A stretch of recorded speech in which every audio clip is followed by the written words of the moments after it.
Let's bring in our panel for more. Monica Duffy Toft is professor of international politics at the Fletcher School at Tufts University, and James Pethokoukis, economic policy analyst at the American Enterprise Institute, a CNBC contributor. I also wanted to mention, Monica, that you were in the United States Army as a Russian linguist, and you have some expertise in international security, ethnic and religious violence, civil wars.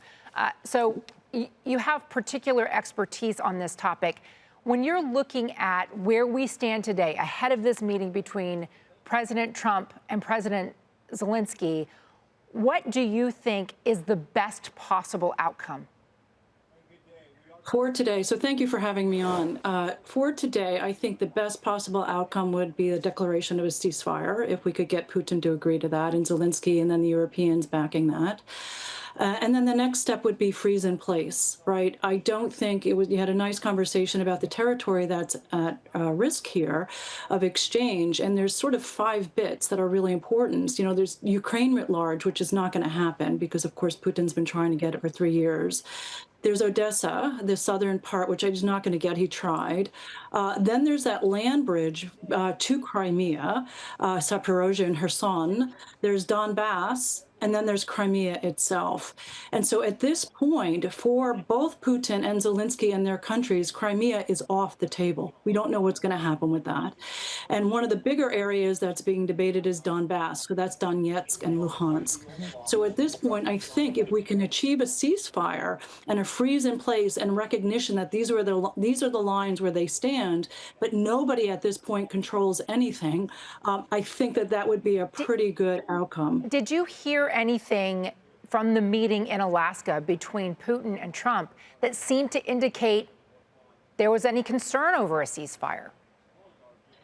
You know, no, actually, because once Trump came out with the idea of potential security guarantees for Ukraine, that seemed to signal that there is a possibility of at least temporarily settling this. So at least the violence, the conflict, the movement of fronts, which you're right that, you know, very slowly and taking a lot of losses, Russia is still making advances.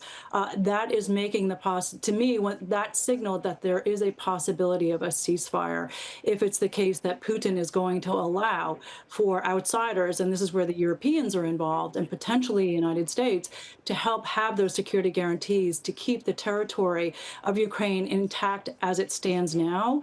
And then we can start talking about the possibility of land swaps, which are very difficult for both sides. I mean, the interesting thing is you mentioned that Crimea seems to be off the table. We heard a lot of consternation about Crimea when Russia first invaded a decade ago, different administration in the White House. There was not the kind of to-do over that there was in this full invasion into Ukraine. But you look at business and Jim, what we have is you have aviation disrupted, shipping disrupted, oil disrupted, agriculture disrupted. Many businesses have stopped doing business, or at least they've declared that they would, in Russia because of this invasion. Does it reward the invader if you now give him back land? What do you think, Jim? Well, I think you have sort of the, you know, it's kind of the near term and the longer term. The near term, you had all this disruption, and you would assume that the disruption that would stop. That would be good for the, you know, the Russian economy. In the short run, you would think, again, 2 countries not at war, also good for Ukraine's economy. You know, markets might like that, but I think about sort of the longer term.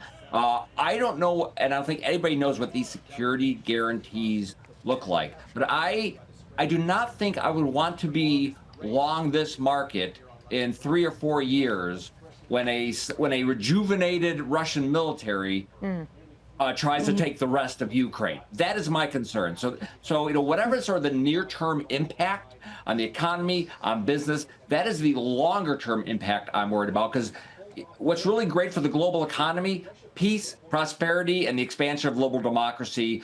Anything that looks like a Russia win goes counter to that.